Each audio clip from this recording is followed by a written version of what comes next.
Que a paz de Jesus esteja com a amada igreja. Amém? Deixa eu me organizar aqui.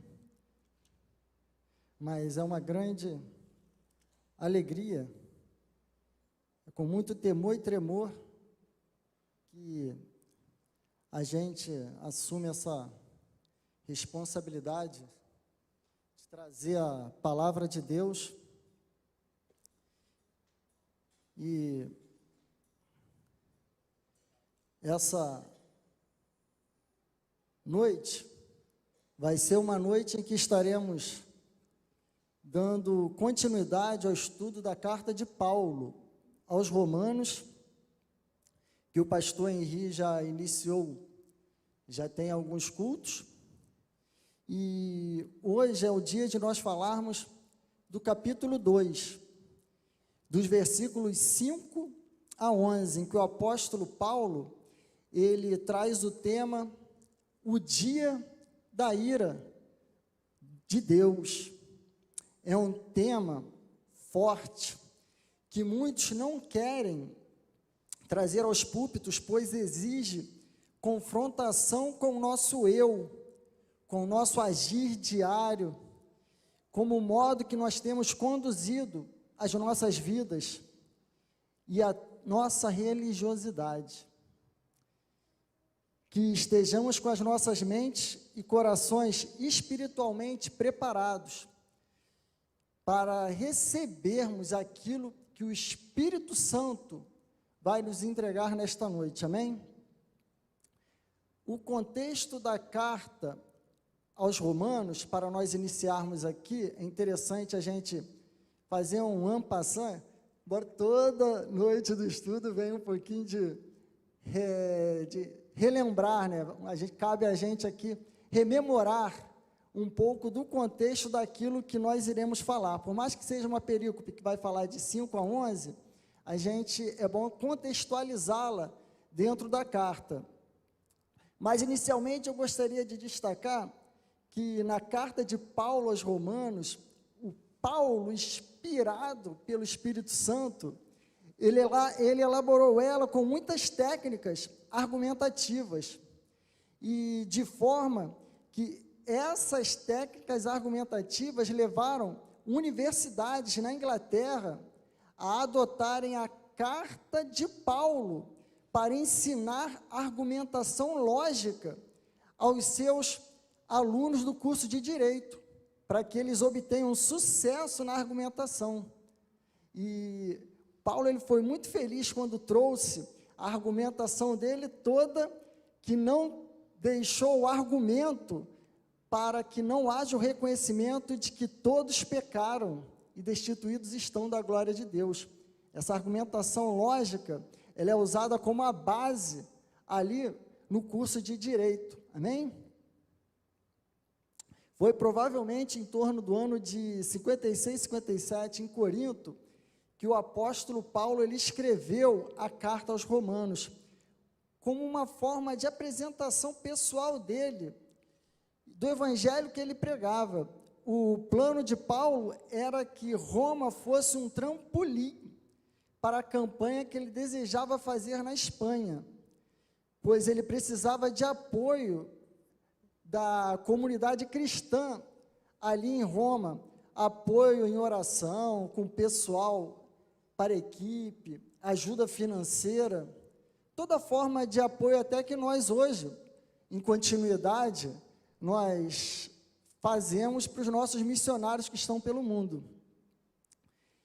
E cabe destacar que este era o primeiro contato do apóstolo Paulo com a comunidade cristã em Roma. E para obter o apoio deles, era necessário ele se apresentar todo o evangelho que ele pregava, ele fazer esse primeiro contato, esse primeiro laço, para adquirir o objetivo maior dele, que era alcançar aqueles que ainda não haviam sido alcançados, porque Roma já havia sido fundada. A gente até nesse ponto aqui é interessante abordar, que não foi fundada provavelmente por Pedro, essa argumentação de que ele é o primeiro Papa, a gente observa porque na saudação dele inicial e na final, ele faz a referência a muitos nomes, mas em nenhum momento ele cita Pedro. Se Pedro fosse o fundador daquela comunidade ali, provavelmente ele teria feito referência a Pedro nessa carta.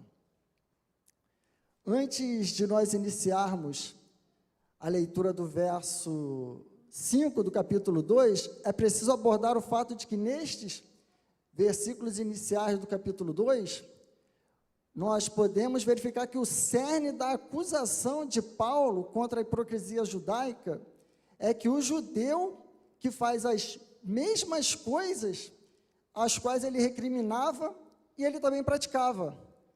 Então ele não iria fugir do juízo que estaria pairando sobre aqueles aos quais ele criticava. Ele estaria sendo alvo também do mesmo juízo. Paulo, ele enfatiza que as dádivas genuínas que Deus havia concedido aos judeus, como a aliança, a lei e a circuncisão, elas não eram fontes de privilégio que os excluíssem automaticamente do juízo divino, da ira de Deus. Esses privilégios, eles não iriam lhes dar um habeas corpus para aquele grande dia. E sim, a intenção de Deus com esses privilégios era conduzir o judeu ao arrependimento com o coração grato. Mas podemos verificar que tal pessoa que Paulo faz menção nesses versículos está, na verdade, simplesmente acumulando contra si mesmo ira para o dia do justo juízo de Deus, em virtude não de um coração grato, mas de um coração duro. Amados irmãos, a seriedade do assunto de hoje requer a atenção de todos que estão aqui, sejam crianças, adolescentes, jovens, sim, porque Deus, ele convoca para a sua presença não apenas adultos e idosos, ele convoca sim para a sua presença, independente da idade, crianças, jovens, adolescentes. Nossa vida, ela é um sopro. Quantos assistiram ao testemunho da minha esposa, que nós vivíamos uma vida tranquila, ela com 34 anos de idade, foi acometida com uma doença rara que quase lhe retirou a vida. Foi apenas com a graça e a misericórdia de Deus é que nós tivemos a vida dela preservada. Chamo a atenção dos adolescentes e jovens aqui também para as palavras do pastor Augusto Nicodemos, que em seu estudo sobre o dia da ira de Deus, ele testemunhou que se converteu aos 22 anos e que tinha um irmão de 17 anos, que ambos gostavam de pilotar motos, mas viviam fora da presença de Deus, até que ele foi alcançado pela graça e se converteu.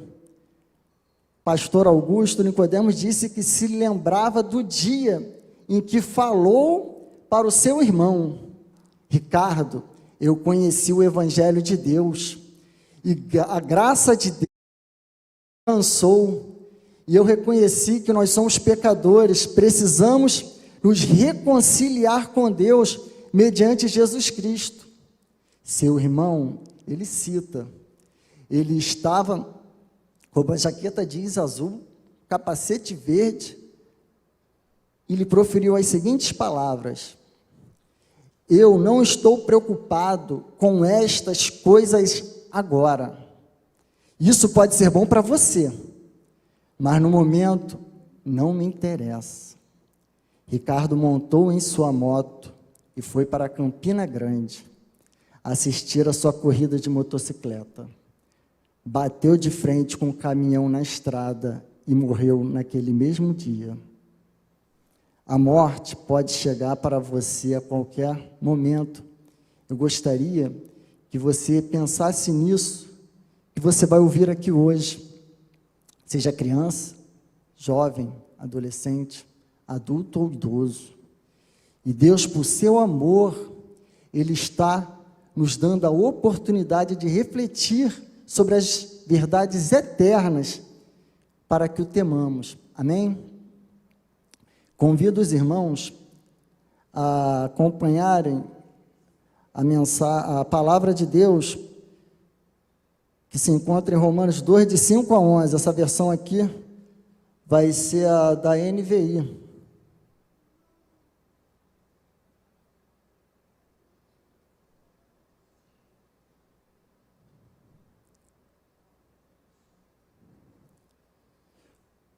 Contudo, por causa da sua teimosia e do seu coração obstinado, você está acumulando ira contra si mesmo para o dia da ira de Deus, quando se revelará o seu justo julgamento. Deus retribuirá a cada um conforme o seu procedimento.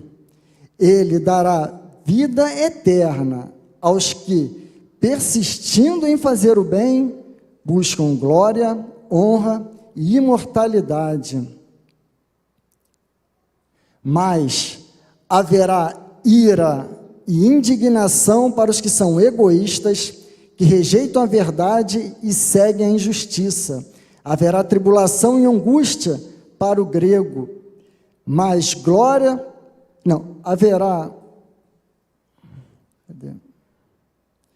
tribulação e angústia para todo ser humano que pratica o mal, primeiro para o judeu e depois para o grego, mas glória, honra e paz para todo que pratica o bem, primeiro para o judeu, depois para o grego, pois em Deus não há parcialidade.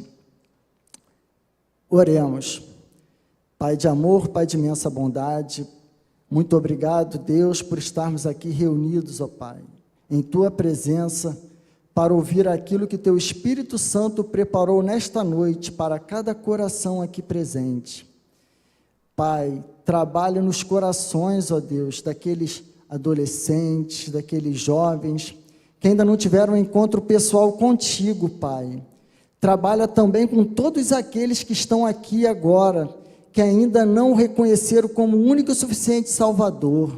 Tenha misericórdia destas vidas, tenha misericórdia da minha vida, Pai, que possamos aprender a andar nos seus santos e retos caminhos, ó Deus de amor, porque o amamos, não porque tememos o grande dia da ira, mas porque o amamos, ó Pai. Trabalhe em nossos corações, nesta noite, que Teu Espírito Santo fale e eu me cale, em nome de Jesus. Amém.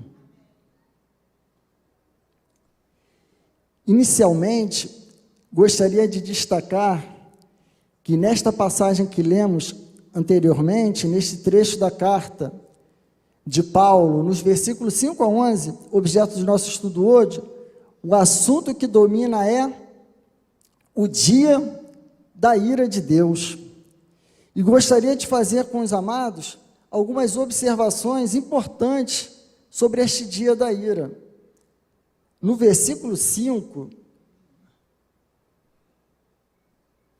nós já nos deparamos com a acusação de não arrependimento dos seus conterrâneos judeus. Vejamos ali, contudo, por causa da sua teimosia, do seu coração obstinado, você está acumulando ira contra si mesmo, para o dia da ira de Deus, quando se revelará o seu justo julgamento. Um coração duro e impenitente, dureza esta contraída por um longo costume de práticas pecaminosas, que é a ruína dos pecadores, pois eles seguem um coração desse tipo, que também é orgulhoso e teimoso.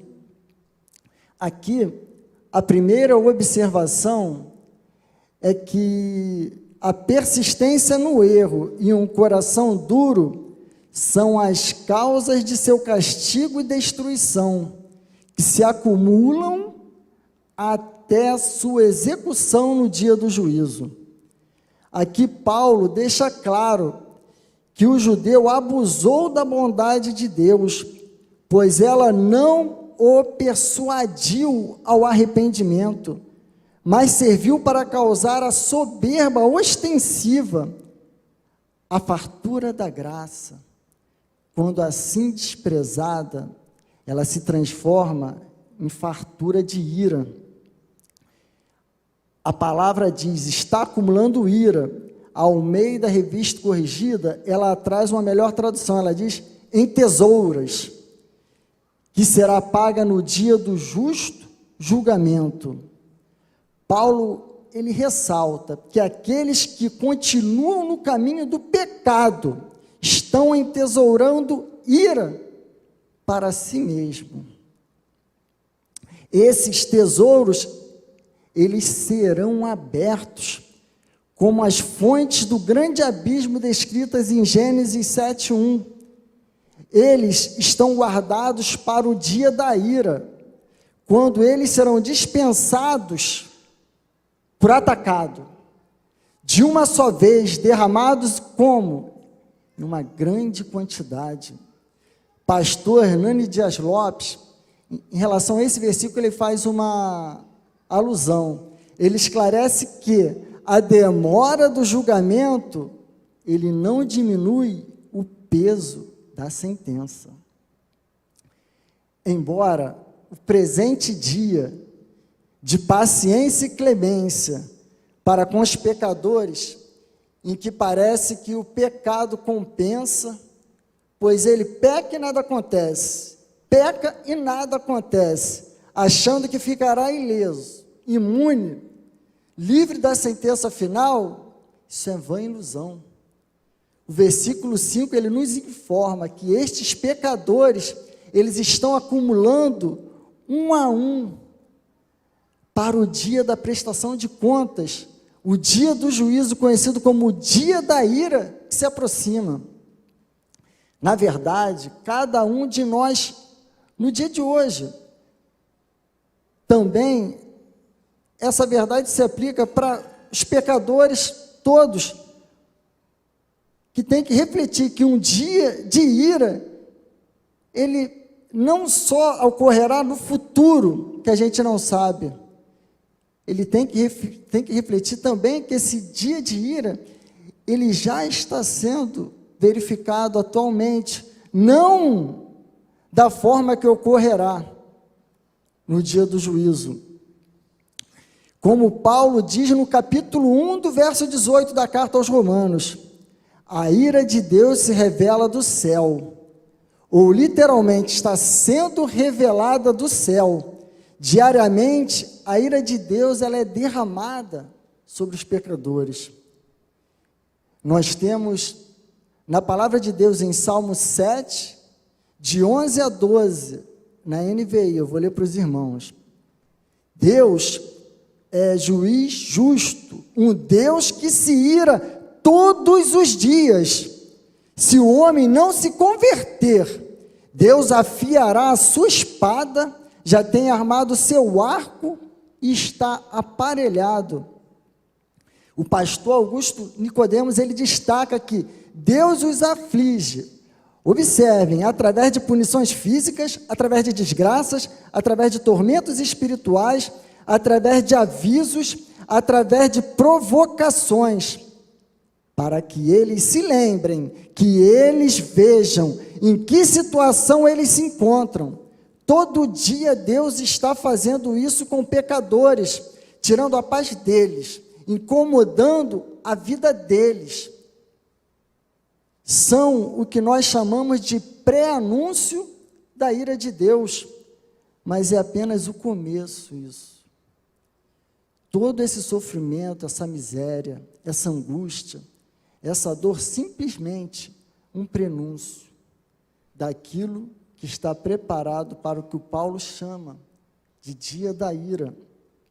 É apenas o pré-anúncio, é apenas uma antecipação que Deus deseja acordar a humanidade, que alguma coisa está errada, que vocês não conseguem resolver seus próprios problemas, que vocês cavam suas próprias sepulturas, que vocês acumulam tesouros, pode acumular propriedades, podem até se sentir seguros financeiramente, mas vocês não vão conseguir viver em paz, como se Deus dissesse aos pecadores: vocês não estão vendo que alguma coisa está errada?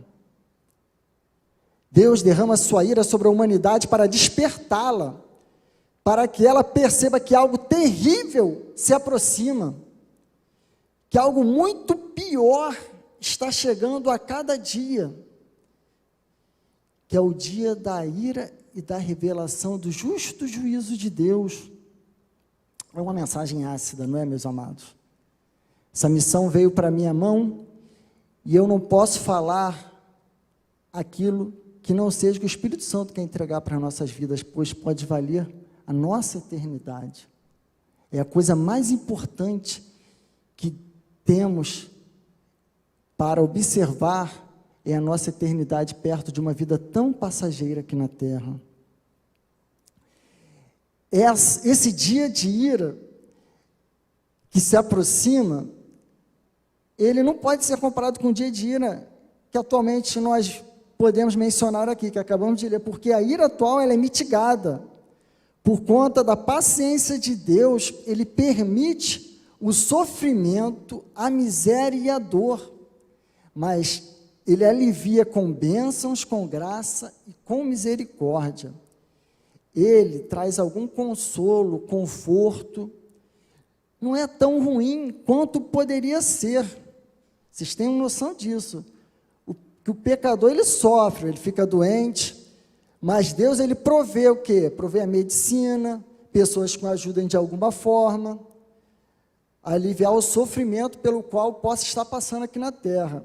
Só que naquele dia, ele vai tirar todo o conforto, ele vai tirar tudo aquilo que diminui a força da sua ira, e ela será derramada plenamente, sem restrição, sobre a humanidade que o desafiou. É o dia da ira.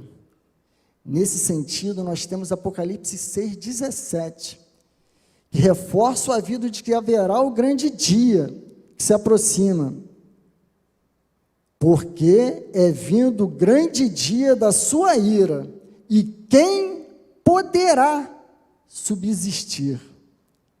E esse dia de ira será o dia da manifestação do justo juízo de Deus.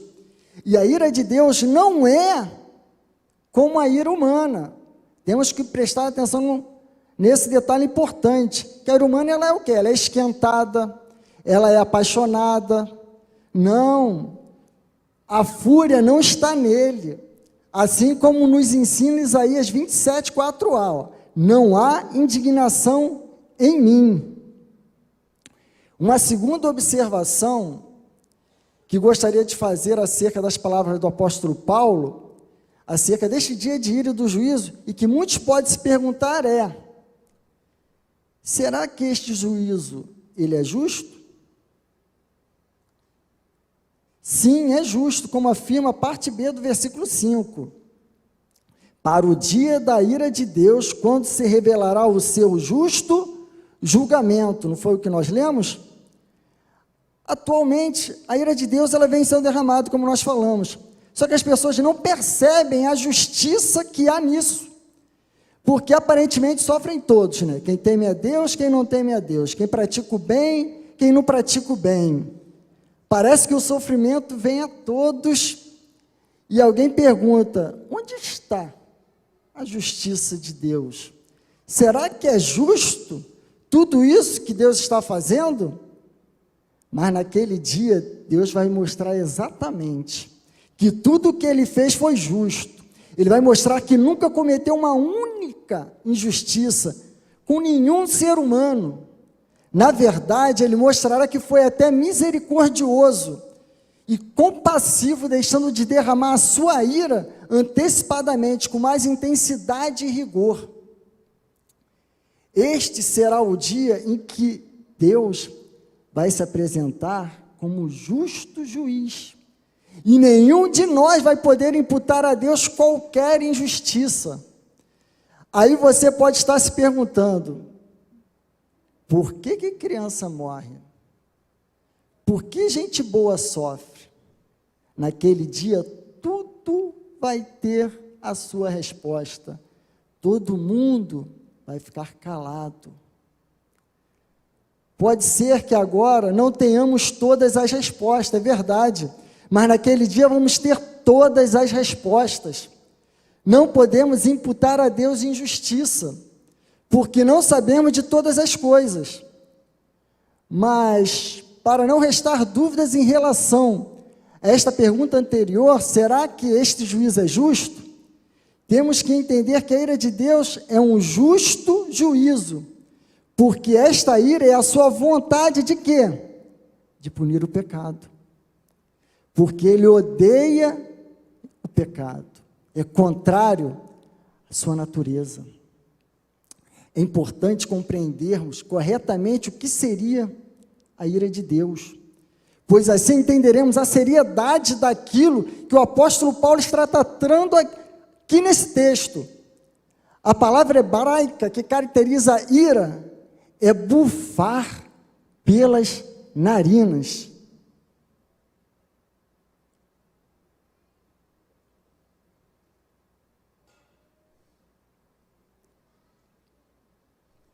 De acordo com o pastor Paulo Júnior, muito conhecido, ira de Deus é: o julgamento de Deus vem em forma de ira.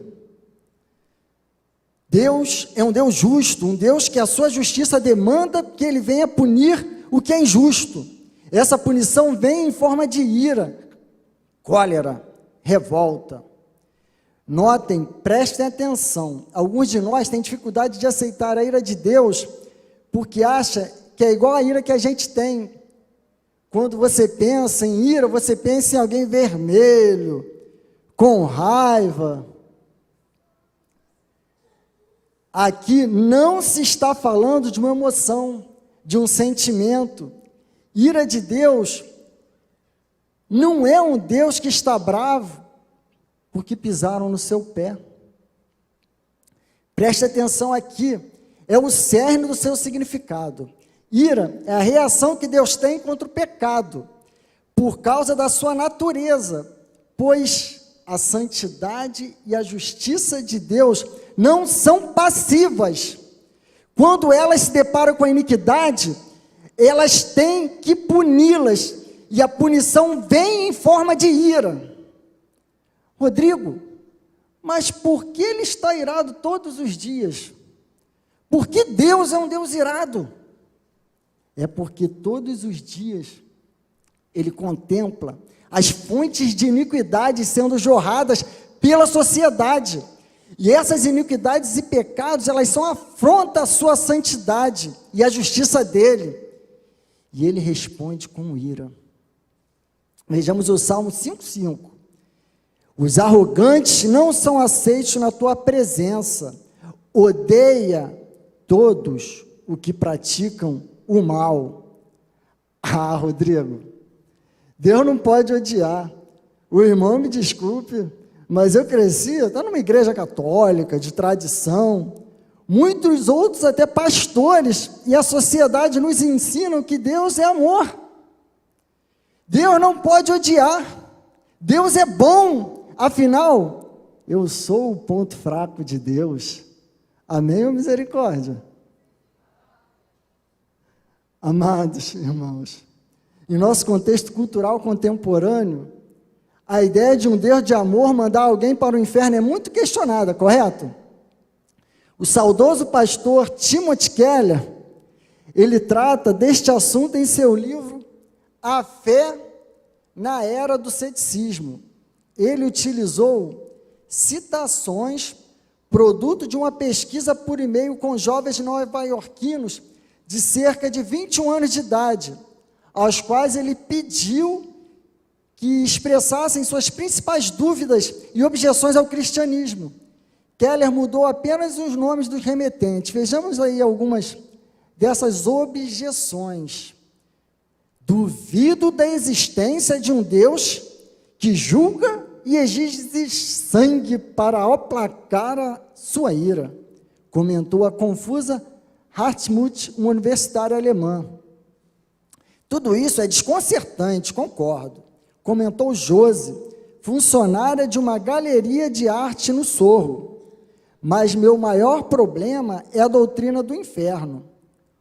O único Deus em quem consigo crer é um Deus de amor. O Deus da Bíblia não passa de uma divindade primitiva que precisa ser aplacada com dor e sofrimento. Então, vamos pegar o sábio na sua astúcia. Se Deus é amor, ele tem que odiar. Se ele é bom, ele tem que odiar. Você é uma criança. Quem é uma criança aqui? Levanta a mão. Poucos? Misericórdia, Senhor. Ah, lá, ama crianças, né? Então, você odeia a pedofilia, concorda? Imagina a situação, você chega em casa e se depara com um pedófilo estuprador violentando sua filha, e você diz, ah, que gracinha. Você vê ela sendo violentada e fica ali. Ah, o que você vai fazer? Vai ficar, ah, que legal, gente. Pastor, o que você faria, hein? Você pega o quê? Vira para ele, eu vou pagar um almoço, pagar um café para o senhor? Ou você parte para cima dele e esmurra um cara desse? Você se ira. Agora, se um pecador como nós se ira, por que um Deus santo, que vê pecado um dia inteiro na terra, não pode ficar irado? Quem ama o que é bom, odeia o que é mal. Quem ama o que é justo, odeia o que é injusto. Então, Deus pode se odiar, pode se irar. Deus fica irado com tudo isso.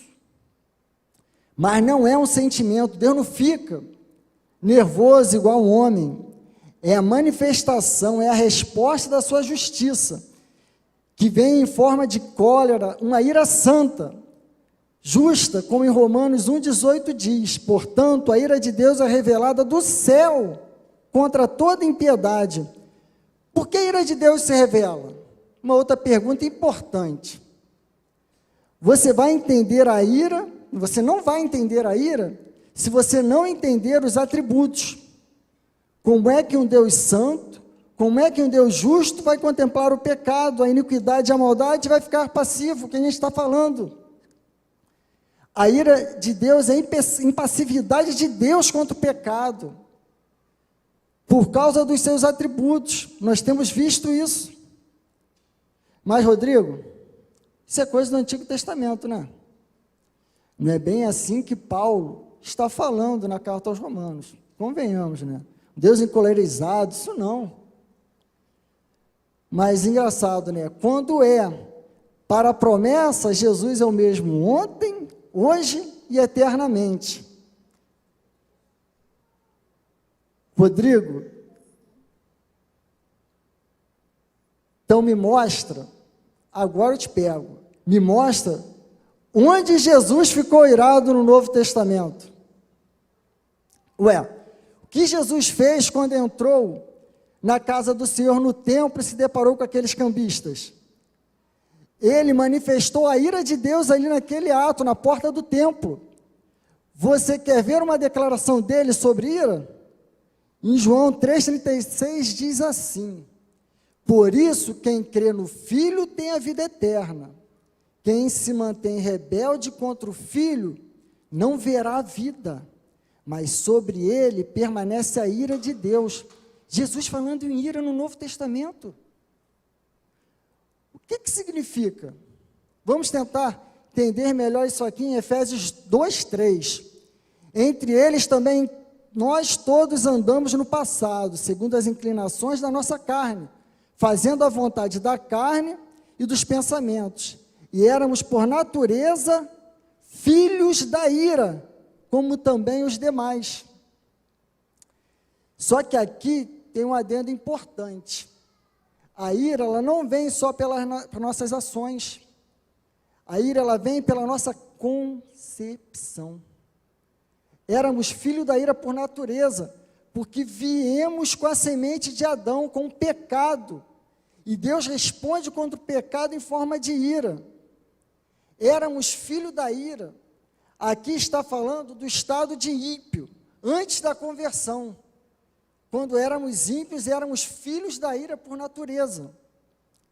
Deus se ira porque o pecado está instalado no coração duro do homem sem ele. Coração este não inclinado para Deus.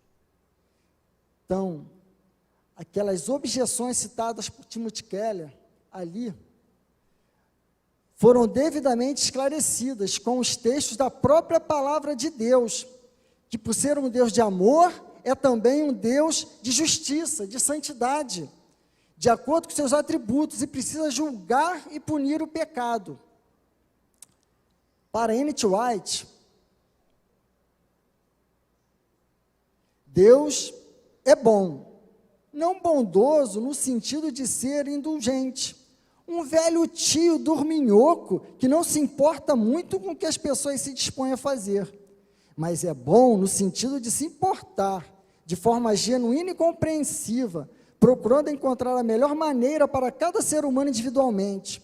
Se não fosse assim, se por acaso Deus fosse basicamente mau, pronto a se lançar sobre qualquer erro cometido, já teríamos sido todos eliminados do planeta há muito tempo. Entretanto, não é essa a realidade. Deus é paciente. Vez por outra, Ele concede às pessoas a chance de se recompor, de se voltar para Ele com arrependimento e de descobrir o rumo da sua vida e redirecioná-la. Mas, e se isso não causar efeito algum? Então, Paulo declara, nos versículos 4 e 5, as pessoas estarão se habilitando ainda mais para o julgamento que, por fim, se realizará. Paulo alertava aos judeus e aos gentios cristãos quanto ao dia vindouro da ira de Deus. E muitos de nós hoje podem estar se perguntando, olha, esse texto aí já tem 2000 anos, e o que mais tenho visto são vários ímpios prosperando em seus caminhos, não é verdade? Essa pergunta assim, às vezes o inimigo bota para pairar na nossa mente, mas cuidado, porque eu volto a afirmar, é ler do engano e equívoco achar que não lhes sobrevirá o dia do juízo no seu tempo devido.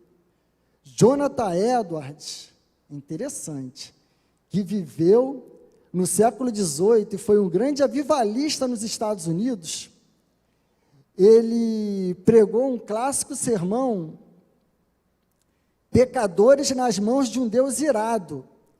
Dizem os historiadores que quando ele pregava este sermão, acontecia de muitas pessoas dentro do templo se agarrarem às pilastras e aos bancos, clamando desesperadamente a Deus por misericórdia de suas vidas. Imaginem a cena.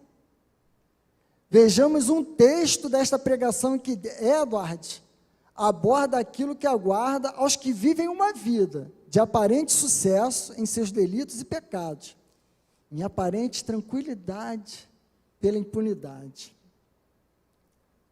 De modo que, está escrito ali, ó, não é que Deus não se importa com a maldade deles e não se ressente, que não solta a sua mão e os corta. Deus não é completamente indiferente como eles são, embora possam imaginar que ele o seja. A ira de Deus queima contra eles, a condenação deles não dorme. O poço está preparado, o fogo está pronto, o forno agora está quente, pronto para recebê-los. As chamas agora se enfurecem e brilham. A espada cintilante é afiada e mantida sobre eles, e o poço abre a sua boca sobre eles. Prosseguindo para a terceira observação, a ser ainda ressaltada no verso 5, é o fato de que o dia da ira e do juízo de Deus é inevitável. Vamos lá, contudo, por causa da sua teimosia e do seu coração obstinado, você está acumulando contra si mesmo, para o dia da ira de Deus, quando se revelará o seu justo julgamento. Nós já verificamos que o juízo de Deus ele vem ao seu tempo. Embora Deus não puna imediatamente o pecado, seu juízo ele virá.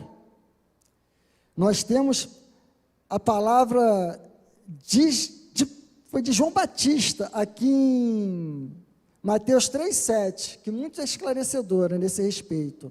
Ele falava aos fariseus e saduceus o seguinte: raça de víboras, quem deu a entender que vocês podem fugir da ira que está por vir? Nesse dia, o Senhor, ele vai derramar, ele vai descer do céu em glória, e ele é quem será o juiz. A ele foi dado o poder de julgar, porque ele se tornou um de nós, porque ele morreu na cruz pelos nossos pecados, porque ele recebeu todo o poder no céu e na terra, porque ele é o Filho de Deus e o Filho do homem. Naquele dia, para vislumbrarmos como será, os mortos ressuscitarão desde Adão, serão convocados à presença do Senhor naquele dia. A palavra, ela diz que os mares devolverão seus corpos, já os vivos serão transformados e comparecerão todos, sem exceção, diante do tribunal de Deus, no dia da ira e da revelação do seu justo juízo, meus amados. E é um dia futuro, e Deus o oculta propositalmente. Nós não sabemos quando ele pode aparecer, e o motivo de ninguém saber quando será, é para que estejamos preparados sempre para esse dia, porque não sabemos quando ele ocorrerá. O Senhor Jesus até nos contou uma parábola nesse sentido, que era aquela parábola do ladrão, que ele disse que se o dono da casa soubesse a que dia e hora o ladrão viria, ele vigiaria para não permitir que a casa fosse arrombada, não é verdade? Também tem uma outra pergunta importante, que é a necessidade desse dia da ira ser realizado. É preciso ter um dia em que a justiça de Deus ela seja claramente expressa. É preciso que tenha o dia em que Deus declare que estes são aqueles perdoados dos seus pecados e salvos pela graça. Aqui você tem uma tensão entre o já e o ainda não. Quem crê em Jesus Cristo tem a vida eterna, aqui e agora, correto? Mas isso só será anunciado publicamente no dia da revelação, do justo juízo de Deus. Por quê? Porque nem eu nem você sabe quem é aquele que será salvo.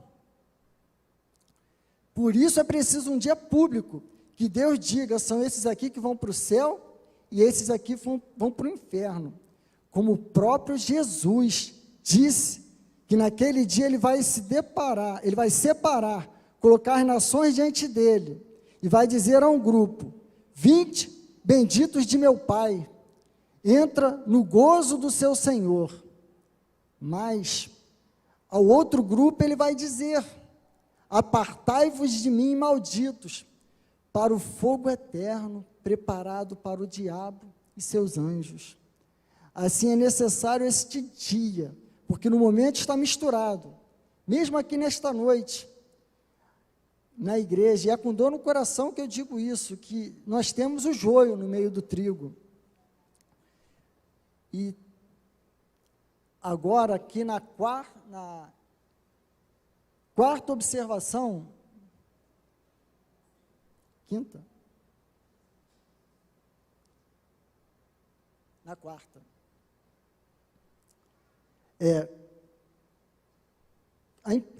Nós sabemos sobre qual será o critério a ser adotado para este julgamento, que Deus, ali ele vai retribuir a uns uma coisa e a outros outra coisa.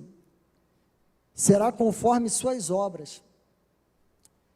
Para o dia da ira de Deus, quando se revelará o seu justo julgamento. Ali, nós temos a versão da ACF, que ela melhor expressa, quando diz que será suas obras. E este critério, Paulo chama aqui de procedimento, como na tradução da NVI. Nós observamos, mas as obras, ela melhor expressa isso. E também nós podemos verificar no versículo que nós estamos estudando, olha, ó, cada um. Paulo nos deixa claro que esse juízo é individual. Deus julga o filho no lugar do pai? Não. Ele é individual, particular e intransferível, segundo o seu procedimento, segundo as suas obras. E ainda podemos verificar que neste julgamento haverá penalidades e recompensas eternas. Somente 2 resultados eternos de juízo de Deus, que será salvação ou condenação. Não tem segunda chance, não tem o tal do purgatório. E também não haverá aniquilação. Alguns acham que no dia do juízo Deus vai punir as pessoas extinguindo-as, de modo a que elas deixem de existir. Mas não faria sentido algum Paulo falar de tribulação, indignação, porque mortos extintos, eles não sentem nada. E agora na quinta observação, é sobre, quinta e última observação, é sobre o que Deus vai levar em consideração para determinar o estado eterno de uma pessoa. A quem ele vai dar a vida eterna e a quem ele vai dar a ira eterna. O apóstolo Paulo, nos versos 7 e 10, ele nos diz, a quem ele dará a vida eterna? Ele dará a vida eterna aos que, persistindo em fazer o bem, buscam glória, honra e imortalidade. Glória, honra e paz para todo que pratica o bem, primeiro para o judeu, depois para o grego. É isso que Deus levará em conta no dia do juízo, quando ele analisar as obras para dar a cada um ou a vida eterna, ou, no caso, a condenação eterna.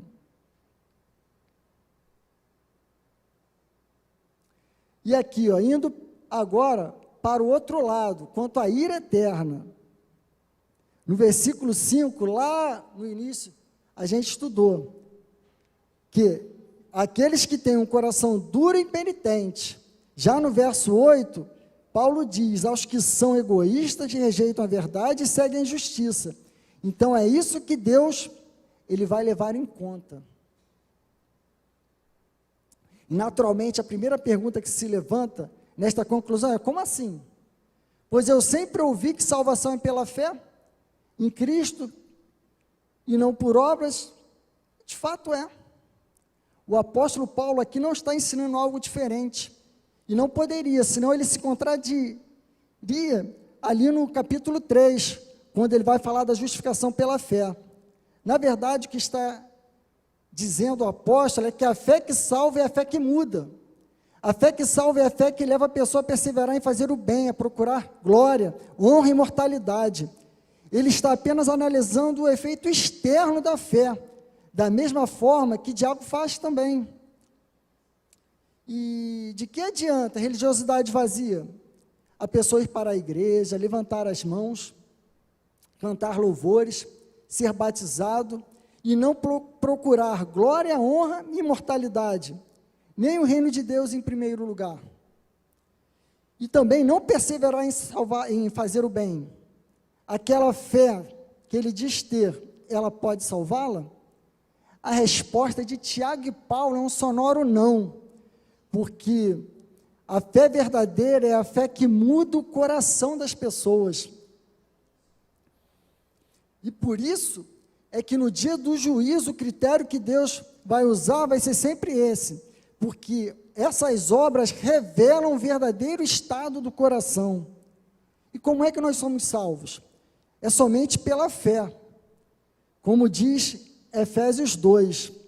E nesse sentido, Martinho Lutero, ele disse, Essa fé é algo vivo, criativo, ativo, poderoso. Assim, é impossível que ela deixe de produzir boas obras constantemente.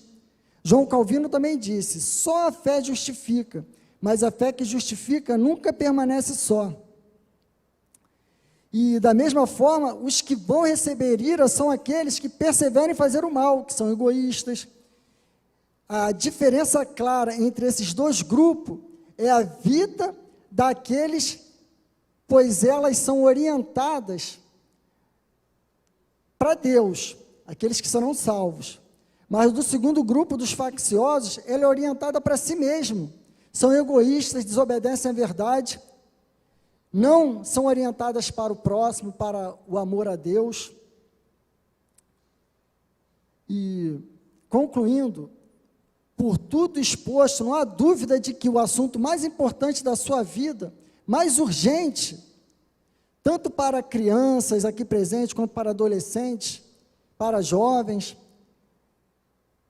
pois esse assunto temos que refletir sim, no dia de hoje, pois muito apenas acompanham seus pais aqui na igreja, mas nunca pararam para refletir sobre a sua vida espiritual. E aí? Nós temos que estar preparados, porque depois da morte, nós sabemos, segue-se o juízo. Se você ainda não teve um encontro com Jesus, hoje é o dia de se preparar para, a qualquer hora, a qualquer momento, como um ladrão, nós podemos passar daqui para a morte. Mas não confie em suas forças, confie no poder do Evangelho de Cristo Jesus, como Paulo nos ensina em Romanos 1,16, que nós pecadores somos dados por esse poder, pois ele diz: não me envergonhe do Evangelho, porque é o poder de Deus para a salvação de todo que crê. Por fim, nós podemos verificar claramente, no último versículo de nosso estudo, que este juízo de Deus é imparcial, não é retribuição, pois haverá retribuição tanto para galardão quanto para condenação, seja para judeu ou para grego, um juízo que não faz acepção de pessoas, seja para judeus e gentios, eles estão no mesmo nível diante de Deus. Agora, meus amados, eu quero terminar com algumas aplicações para nossas vidas. Examine sua fé. Você crê de todo o coração em Deus? Você crê em Jesus Cristo como Filho de Deus, o Salvador de sua vida? Com sinceridade, você reconhece ser um pecador que quebrou a lei de Deus e que, se Deus derramasse a sua ira sobre você, seria justo? Você crê que a salvação é somente em Jesus? Que na cruz do Calvário ele derramou o seu sangue precioso para salvar pecadores como você e eu? Você crê na vida eterna e na ressurreição dos mortos? São perguntas básicas, meus amados. E se você crê nisso, eu quero que você examine seu procedimento, seu modo de viver, se você persiste mesmo em fazer o bem. Se Deus, Ele está em primeiro lugar na sua vida. Se você busca a imortalidade, as coisas que são do alto. Estas questões são urgentes, são inadiáveis, meus queridos. Pergunte-se agora sobre as questões que acabou de ouvir. Se a sua consciência lhe acusa, se o seu coração se enche de temor daquele dia, eu lhe digo, venha a Cristo hoje, creia nele agora. Pois você ouvir tudo o que foi dito é uma prova de que a ira de Deus ela está sendo mitigada. Por sua misericórdia, buscar o Senhor, enquanto se pode achar. Eis agora o dia da salvação. Diga, eu quero mudar de vida. Reconheço que sou pecador, pois não sabemos se teremos outra chance dada por Deus, de tomarmos uma decisão que pode valer uma eternidade, de angústia, de tormentos, de sofrimentos com choro e ranger de dentes, ou uma eternidade de glória, honra e paz na presença de Deus. e de Jesus. Lembre-se das palavras de Jesus: aquele que vem a mim, eu jamais rejeitarei. Que seja um dia de voltar seu coração para Deus. E se você já tem esta certeza, que seja um dia de louvor e gratidão, porque vimos as coisas que aguardam aqueles que rejeitam a graça de Deus, do Evangelho de Cristo Jesus. Amém, meus amados?